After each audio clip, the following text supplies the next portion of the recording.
TC Rádio, a rádio oficial de quem investe. Mover e Arco Advice apresentam Central das Eleições.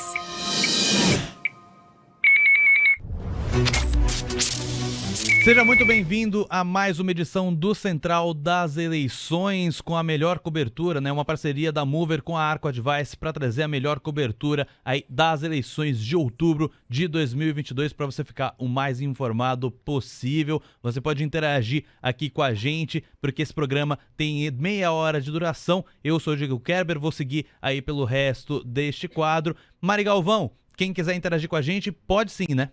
Pode mandar mensagem através do nosso WhatsApp no DDD 11, número 937261318. Pode mandar a sua mensagem, a sua dúvida e também pode participar através do nosso chat do YouTube. Por lá a gente também tá de olho. E hoje o assunto é bem importante porque vamos falar sobre um conjunto de propostas que a Confederação Nacional da Indústria preparou para tentar melhorar o desempenho do setor, né, a partir do ano que vem. Essa proposta foi enviada, né, para os pré-candidatos à presidência da República e a gente vai detalhar mais sobre isso, né? No total foram 21 documentos que foram encaminhados aos pré-candidatos à presidência da República e para falar um pouco mais sobre essas propostas, o Central das Eleições recebe hoje o Renato da Fonseca, que é superintendente da Confederação Nacional da Indústria. Como vai, Renato? Tudo bom? Seja muito bem-vindo ao Central das Eleições. Um abraço, eu que agradeço o convite, abraço a vocês e aos telespectadores, ouvintes. Essas novas tecnologias deixam a gente meio perdido, mas eu acredito que você tem tanto ouvinte como telespectadores, né? Exatamente. Nós temos transmissão aqui por áudio e por vídeo. Muito obrigado, Renato, por aceitar o nosso convite. E quem também participa desse debate é o analista do Matrix, Hugo Queiroz, que está sempre antenado aqui no setor industrial. Fala, Hugo, como vai? Muito boa tarde. Boa noite já, né, time? É, quase boa noite, é. Já estamos aí na mudança do dia, mas estamos aqui para a gente debater com o pessoal da CNI e também com os nossos ouvintes aí. Muito bem, lembrando que a mais completa cobertura das eleições de 2022 você encontra também no terminal da Mover. Basta você baixar aí o app do TC através desse QR Code que está aqui no cantinho inferior esquerdo da sua tela. Você baixa aí o aplicativo e tem acesso aí às informações em tempo real, 24 horas por dia e também de graça. Então fica à vontade para acessar lá o terminal da Mover para acompanhar toda a nossa cobertura aqui das eleições de 2022. Bom, Renato, eu queria começar com você, começar a nossa entrevista aqui. Primeiro, perguntando para a indústria qual que deve ser o foco do vencedor das eleições para desenvolver o setor industrial aqui no Brasil. Renato. Olha, se você me permitir, eu vou dizer dois focos. Tá? A gente, obviamente, tem uma questão já antiga, eu diria assim, que é o que a gente apelidou de custo Brasil. Aí não é só para a indústria, é para a agricultura, para a área de serviços, ou seja, para toda a área empresarial e produtiva no Brasil. A gente precisa trabalhar na redução de custo de infraestrutura, na melhoria da educação no país, né, e principalmente numa reforma tributária. E, especificamente, no caso da indústria, nós precisamos seguir os exemplos que estão dando certo de países como os Estados Unidos, Alemanha, Coreia, Japão, China, que é ter uma política industrial focada na inovação, ou seja, na digitalização, buscando os objetivos de redução de emissão de carbono, né, e buscando também objetivos sociais, mas sempre focado em digitalização e maior inovação dentro da indústria e aumento da competitividade da indústria brasileira. Muito bem, e aí puxando agora mais para o documento, né? A CNI diz que para eliminar o chamado custo Brasil é necessário uma ampla reforma do sistema tributário no Brasil, como o senhor já até adiantou aqui para a gente, né, nessa sua primeira resposta. Como que o sistema atual, né, tributário prejudica a indústria e os produtos brasileiros e quais mudanças que a entidade vê como necessárias para mudar essa situação? Olha, o primeiro problema do nosso sistema tributário é a complexidade, né? Você tem 27 legislações de ICMS, milhares de legislações de ISS, que é um imposto municipal, né? E mesmo a legislação dos impostos federais, né, como IPI, PIS/COFINS, são impostos que você tem mudança nas legislações quase que rotineiramente. Então, as empresas no Brasil, elas precisam estar muito bem assessoradas por advogados tributaristas, né, ou por economistas focados em tributação, para que ela não erre o preenchimento de uma guia, para que ela não perca uma data, né, que não classifique o seu produto dentro da classificação. Então, a gente tem um sistema muito complexo nesse sentido, que até obrigou o país a criar o Simples, que é um sistema para quem preenche muito mais simples, mas se você olhar tudo que está por trás, você vê a complexidade que existe aí. Uma outra coisa ainda mais importante, ou seja, que ainda afeta ainda mais a questão da competitividade, é o que a gente chama de cumulatividade. O que é isso?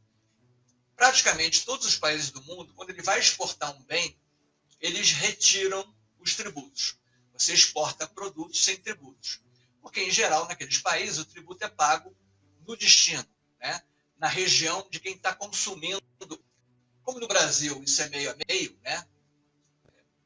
Meio a meio no sentido assim, aproximado, você tem o problema de tributos que entram na produção e ele se mantém nessa produção. Então, vou fazer um exemplo bem simples. Você vai construir um automóvel, o automóvel é composto de aço, né, de alumínio, de plástico, de vidro, de componentes eletrônicos, de tecido, de estofamento.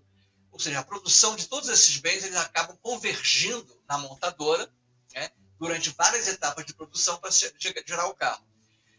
Quando você vai vender esse automóvel lá para fora, ou quando ele está competindo com o importado aqui dentro, né, você precisa devolver os tributos que foram pagos atrás da cadeia. O tributo vai ser pago apenas pelo aquele bem final, pelo aquele automóvel, e se eu vou exportar, eu tiro esse tributo. Como a gente não consegue separar isso, você sobra um resíduo. A gente fez um estudo junto com a LCA, que mostrou que na média da indústria esse resíduo é de 7,4%. Ou seja, sobra acima do preço do veículo 7,4%, que é um tributo que você não consegue devolver. Além do mais, o sistema de devolução desses tributos no Brasil, ele é muito complexo também. Os estados, às vezes, não devolvem em moeda, você tem que ter crédito, você não recebe isso. O que isso acontece? Você desestimula as exportações, estimula as importações e, com isso, a nossa indústria reduz o seu crescimento. Perfeito. Fonseca, boa noite. Ainda dentro dessa discussão de custo Brasil, simplificação tributária, a CNI, ela apoia com certeza a PEC 110, né, por simplificação ali, ajuda bastante, mas eu queria ver o posicionamento de vocês sobre aquela redução efetiva da alíquota de IR para as companhias, só que tributando dividendos. Faz sentido para vocês esse caminho? O que ajudaria na indústria especificamente? Olha, a gente acredita que esse caminho faz sentido, não da maneira como acabou ficando o projeto apresentado pelo governo, né? Existe até um outro projeto no Congresso que também vai nessa direção. E por que faz sentido?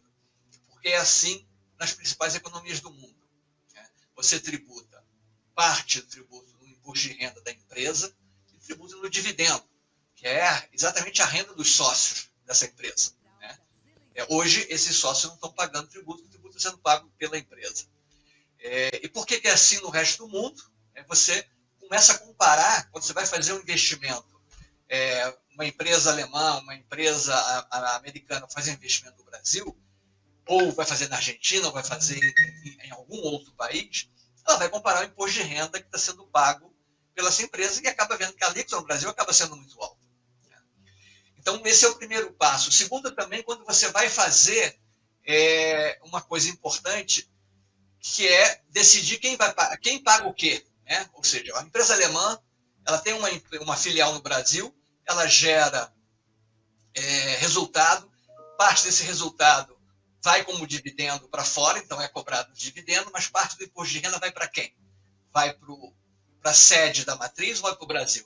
Essa é uma discussão, o Brasil acaba querendo tributar na matriz, então investimento brasileiro lá fora, o Brasil quer tributar, mas os Estados Unidos ou outro país também quer tributar, você acaba tendo uma dupla tributação.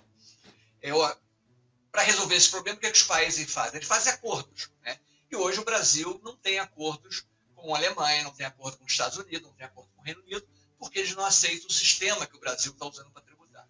Então a gente precisa, sim, dar uma melhorada na legislação de tributação na renda sobre as empresas, aproximar o modelo brasileiro ao modelo da OCDE, tá? E com isso você vai ter mais investimentos entrando aqui e investimentos de empresas brasileiras sendo feitos lá fora, né? O que vai ajudar nas exportações do Brasil também. Eu queria aí então aproveitar para abordar duas evoluções que a gente já percebe acontecendo, movimentações que levam tempo, né? A gente está vendo uma condução mais para o mercado de 2016 para cá, né? Então, muito menos Estado participando da economia e mais o ente privado. E isso culmina também em atuações e reformas de infraestrutura. Muito do que vocês colocaram nas propostas de 2022 para os candidatos já foi contratado de 16 para cá.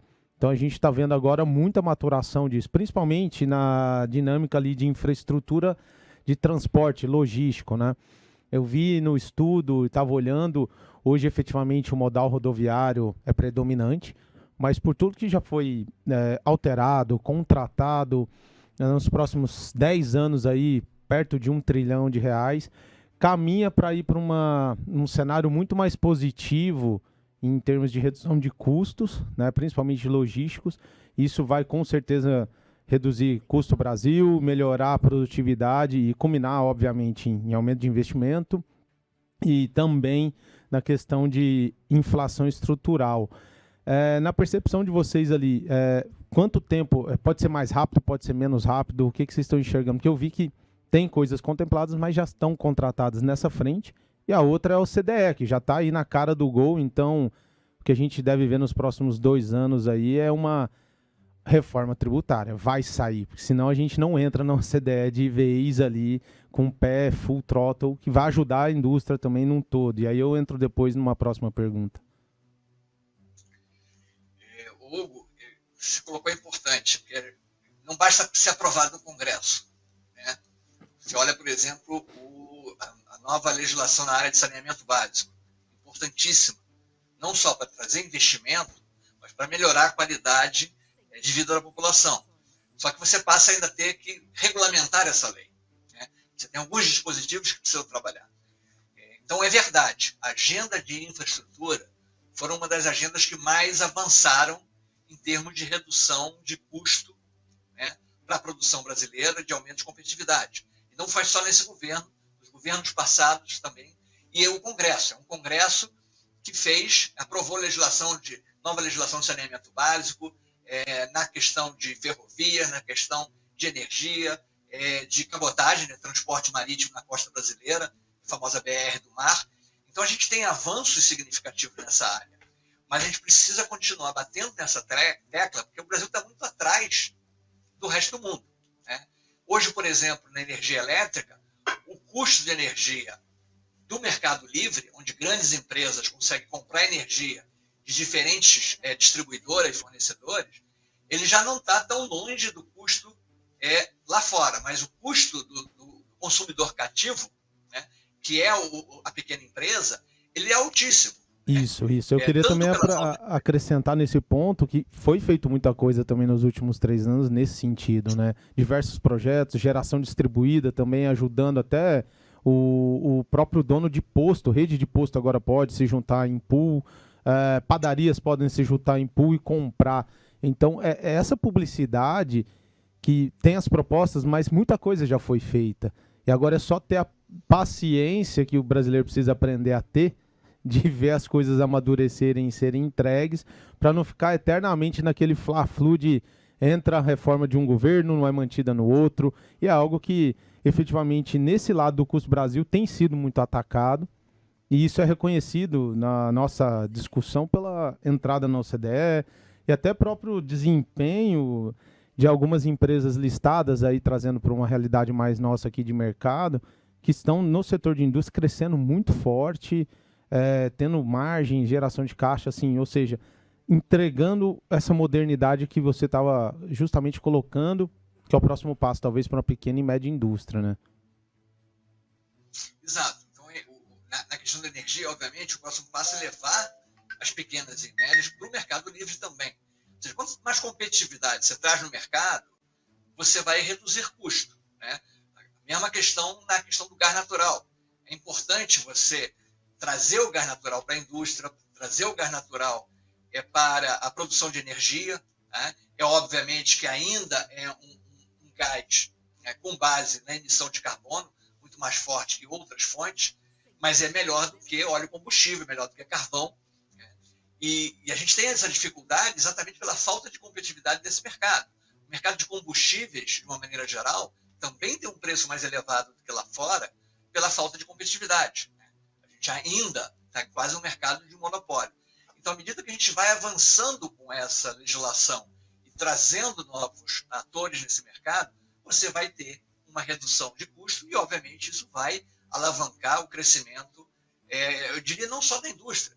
A própria agricultura, ela tem um aumento de custo muito grande quando traz o grão do cerrado brasileiro até o porto, né? E aí se junta ainda com um frete internacional mais caro do Brasil para a Ásia do que dos Estados Unidos para a Ásia. E isso reduz a nossa competitividade. Então, essa agenda, que é uma agenda que a gente chama de agenda horizontal, ou seja, uma agenda que vai ser benéfica para qualquer setor brasileiro, ela é muito importante, sim. De novo, você falou bem, não é que ela não esteja caminhando, tá? Mas os outros países também estão fazendo seu dever de casa. Então, a gente precisa avançar e avançar mais rápido nessa agenda, o que a gente vem conseguindo nos últimos anos, felizmente.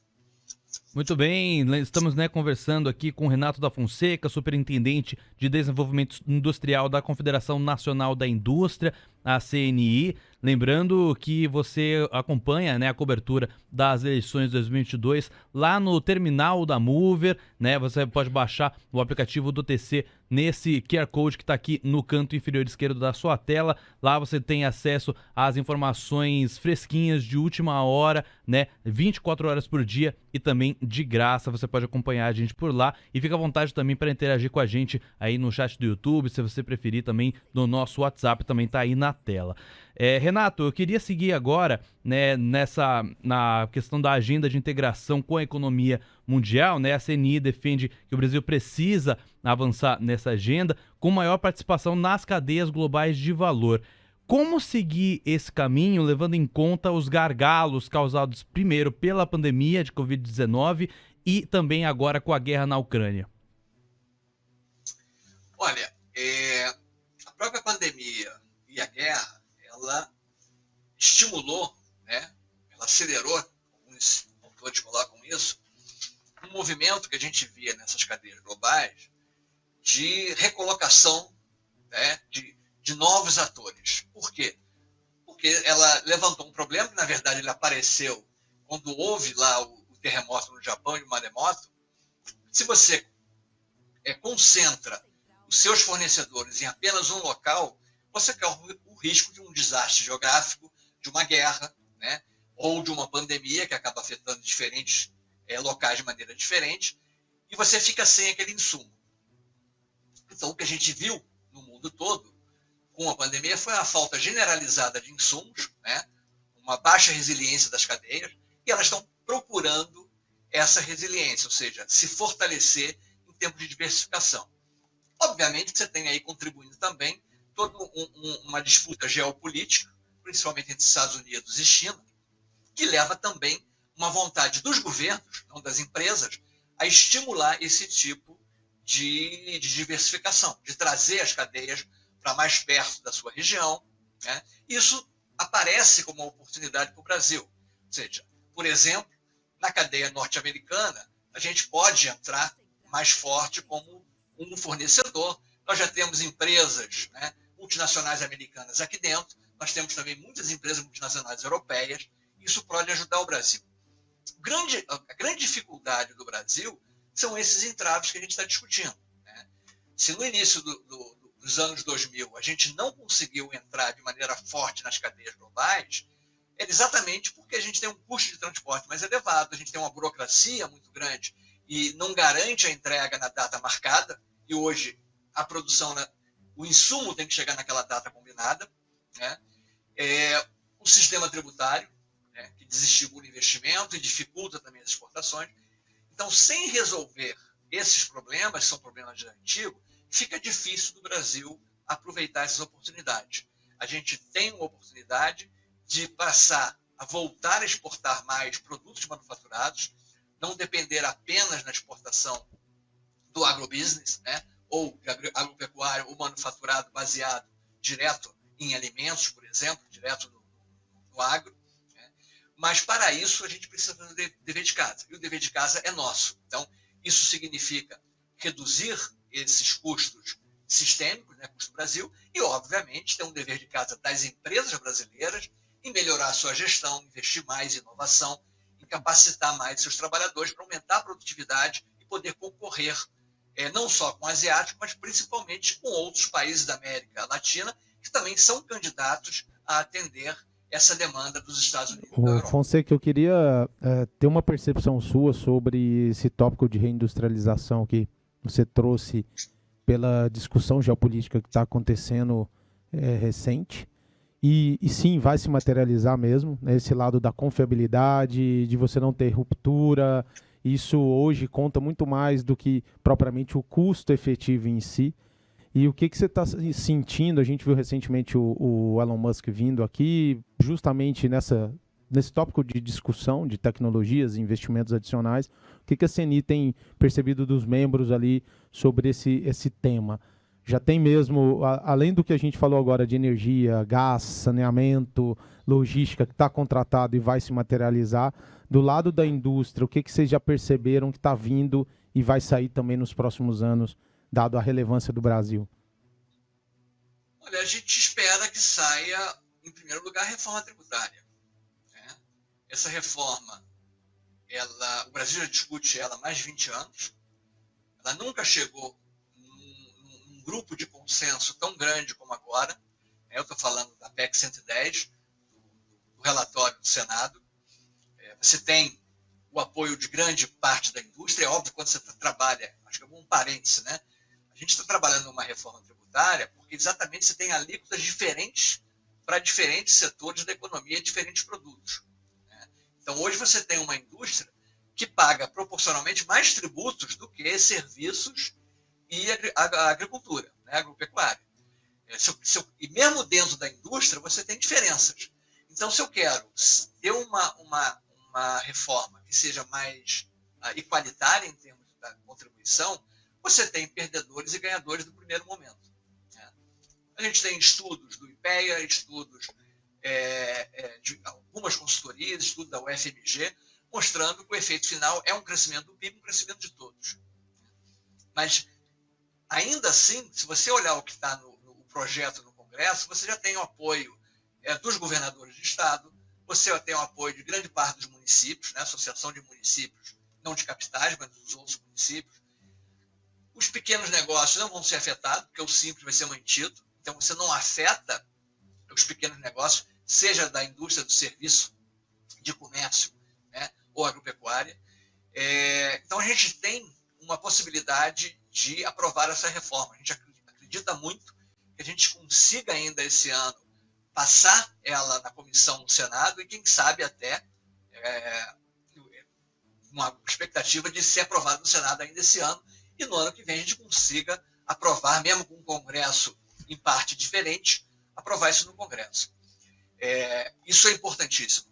E, obviamente, a gente precisa repensar no Brasil essa discussão de política industrial. Tá? Infelizmente, a gente entrou numa discussão antiga, achando a política industrial como uma proteção para a gente não competir no mercado internacional. Não é isso que a gente vê no mundo e não é isso que a gente pede. Hoje a política industrial no mundo ela é focada em inovação, em resolver problemas. Então ela é focada na economia de baixo carbono. Ou seja, eu vou desenvolver tecnologia, eu vou desenvolver soluções, né, e eu vou estimular os setores que fazem isso seja indústria, seja serviços, seja na agricultura, para ter esse resultado, né? Quando você olha, por exemplo, no programa do ProAlco, né, ele é um programa do passado, mas que encaixa perfeitamente no futuro, onde você uniu agricultura, você uniu indústria para desenvolver uma tecnologia que vai emitir menos carbono na atmosfera. E hoje ele é um sucesso, ele é um ativo do Brasil. E resultou, por exemplo, no motor Flex, que é uma coisa que foi criada aqui dentro, exatamente dentro dessa busca. Então, à medida que a gente tem soluções, e aí pode ser soluções de problemas sociais, como na questão da vacina, né? Ou mobilidade urbana, ou na solução do problema da água, você consegue trazer diversos setores da economia para trabalhar esse problema, gerar tecnologia, gerar produtividade e produção, e colocar o Brasil numa situação melhor no mundo.